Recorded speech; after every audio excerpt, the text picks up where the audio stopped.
இன்றே டவுன்லோட் செய்து உங்கள் ஃபேவரட் ஷோக்களை என்ஜாய் பண்ணுங்க. சகல அந்த குடும்பத்துக்காக நல்லது மட்டும்தான் செஞ்சிருக்காரு. எதிரா ஒரு விஷயம் கூட செஞ்சது கிடையாது.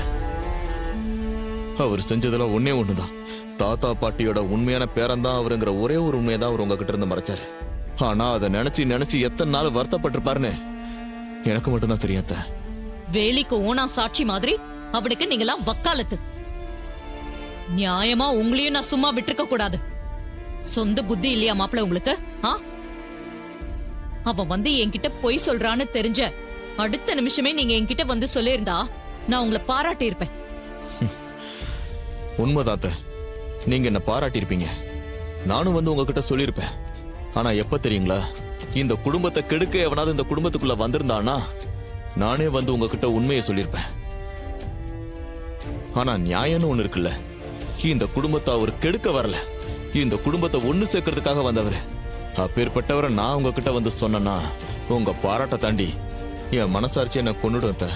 அடேங்கப்பா, அப்புறம் அத்த நீங்க 1000 தான் சொன்னாலும் அந்த சகல ரேவதிக்கு ஒரு நல்ல புருஷனாவும் உங்களுக்கு ஒரு நல்ல மருமகனாவும் இந்த குடும்பத்தை ஒண்ணு சேர்க்கணும், இந்த குடும்பத்துக்காக உழைக்கிற ஒரு நல்ல மனுஷனா மட்டும்தான் இந்த வீட்டுல இருந்திருக்காரு. நான் சொல்லி இதுக்கப்புறம் உங்களுக்கு தெரிய வேண்டிய அவசியம் இல்ல. சென்னையில அவ்வளவு பெரிய பிசினஸ் சாம்ராஜ்யத்தை விட்டுட்டு சொத்து சொகம் எல்லாத்தையும் விட்டுட்டு இந்த வீட்டுல ஒரு சாதாரண டிரைவரா வந்து வேலை பார்த்தாரே, அப்பயாவது நமக்கு தெரிய வேணாமத்த அவர் நல்ல மனசு என்னங்கிறது. நீங்க என்ன நினைச்சாலும் பரவாயில்லத்த, ரேவதி விஷயத்துல நீங்க செஞ்சது சரியில்லை. அம்மா, அக்காவுக்கு மாமாவை ரொம்ப பிடிச்சிருக்கு. ஒரு பொண்ணுக்கு மனசுக்கு பிடிச்ச மாதிரி புருஷன் கிடைக்கிறது எவ்வளவு பெரிய விஷயம். அந்த மாதிரி நல்ல புருஷனா அக்காவுக்கு அவர் கிடைச்சிருக்காரு.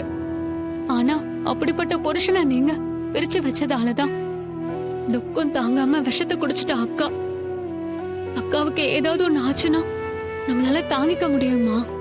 ஏமா இப்படி பண்றீங்க? என்ன எல்லாரும் சேர்ந்துகிட்டே என்ன குற்றவாளியாக்க பாக்குறீங்களா? அந்த கிழவியோட குடும்பத்தை எனக்கு அடியோட பிடிக்காதுன்னு தெரிஞ்சும் பொய் சொல்லி என்கிட்ட வேலைக்கு சேர்ந்தது தப்பு இல்லையா? அந்த ஆரம்பமே தப்புங்கிறப்போ அதுக்கப்புறம் நடந்த எல்லாமே தப்புதான். அவ ஏதோ 2 குடும்பத்தையும் சேர்த்து வைக்க வந்த தியாகி மாதிரி எல்லாரும் பேசிக்கிட்டு இருக்கீங்க.